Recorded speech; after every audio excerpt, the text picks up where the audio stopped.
Hello and welcome to this week's Climate Dispatch. Johanna Miller of the Vermont Natural Resources Council here with my colleague. I'm Lauren Hierl with Vermont Conservation Voters, and we are coming to you from the end of crossover week, which is the time at the legislature when a bill needs to have passed through its policy committee in order to stay alive for the year. So really important time. It puts urgency, gives committees a deadline to get their work done on their priority bills. So no surprise, we're seeing a lot of action this week. So why don't you tell us about one of the big news happening today? Hot off the presses this morning in the Senate Judiciary Committee, they voted unanimously 5-0 to advance the Climate Superfund bill. This is a pressing bill that we've been talking to you about. It's all about holding the largest fossil fuel companies accountable for the damage that their products have caused.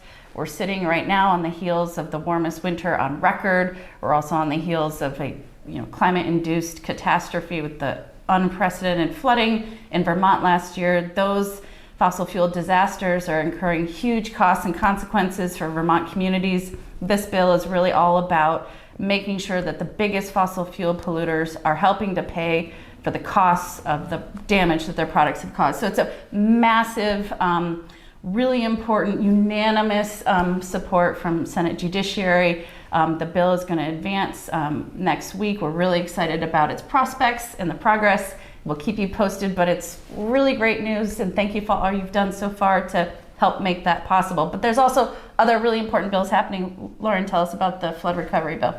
Yeah, so S213, the Flood Safety Act, is in Senate Appropriations right now. It, as a reminder, passed unanimously out of the Senate Natural Resources Committee, and we're anticipating a vote hopefully as soon as this afternoon on that bill through that next committee, and it will then go to the Senate floor where we're hoping for a strong vote. Why don't you tell us an update on the renewable energy standard? Another big important policy is we electrify a lot. Leaning into the cleanest electric grid possible. The renewable energy standard is in House Appropriations right now. We anticipate that bill moving today out of House Appropriations and then making its way likely early to mid next week to the full House floor for a vote. We're optimistic that's going to be a strong vote. Of course, we're going to need you to make all of this happen. And that's where, Lauren, give them a sense of what we can be doing to make this stuff possible. Absolutely. So, we always like to end with a call to action. And given that there's so many bills headed to the floor and at really important points, we're actually going to encourage you to take a couple actions this week. So first of all, reach out to your House representatives and call on them to support H289, the Modernized Renewable Energy Standard.